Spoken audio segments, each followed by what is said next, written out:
Good afternoon. This is the group presentation for our activity entitled Navigating the Political Spectrum, a comparative study of government, state, nation, and leadership.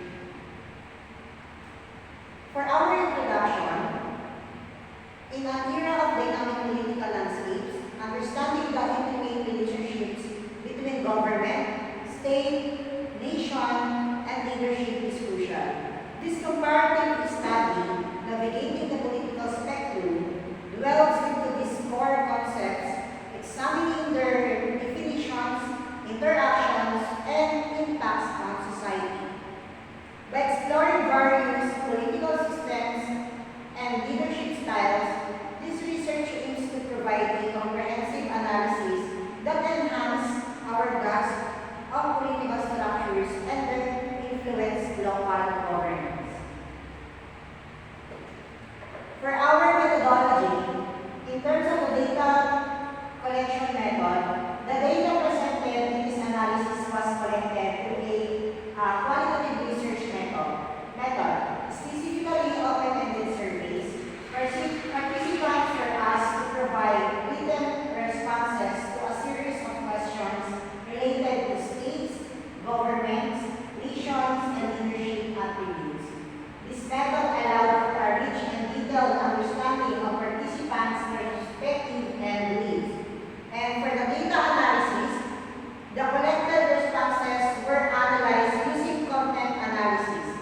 This involves systematically categorizing and coding the data to identify patterns, themes, and key concepts.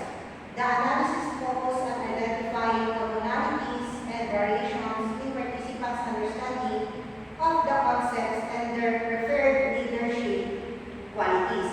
So, pagdating po sa aming respondents, we chose the BSED SSTU 2101.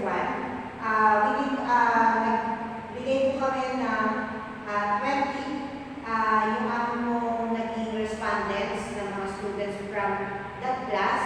And yung survey po na yun ay may mga questions po, open-ended. At the same time, within the day ay kinuha din po namin yung results.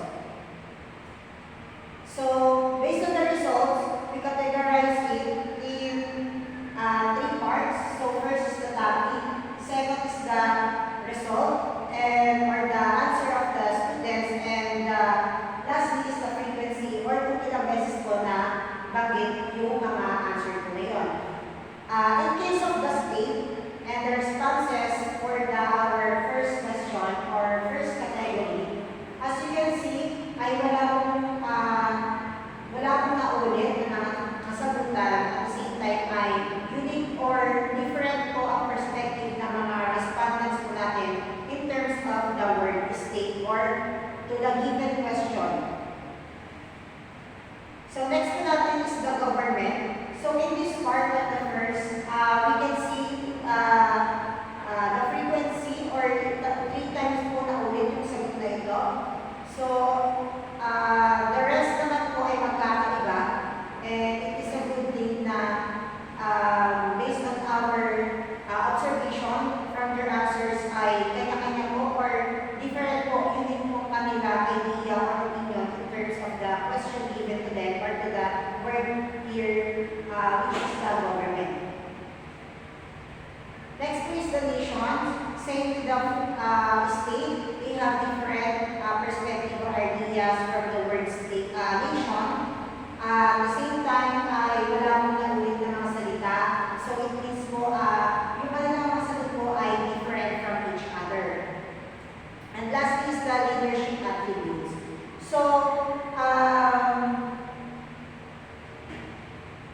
here in leadership attributes, we assume that the 20 participants or the 20 respondents will given us also the exact 20 answer from the word leadership attributes or to the given word or question in the questionnaire. But unfortunately, some of them just only answered the last question or the last word. So in total of 10 respondents for this word.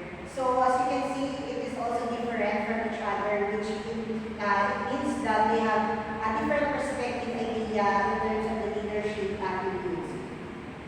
In terms of the conclusions, based on the analysis of the responses, it is evident that participants hold diverse understanding of states, governments, and nations. While there were some common themes, such as association of the state with a political entity, government with governance, and the nation with a group of people sharing a common identity, the specific interpretations vary. Regarding leadership attributes, participants emphasize qualities like competence, integrity, honesty, and focus on public welfare.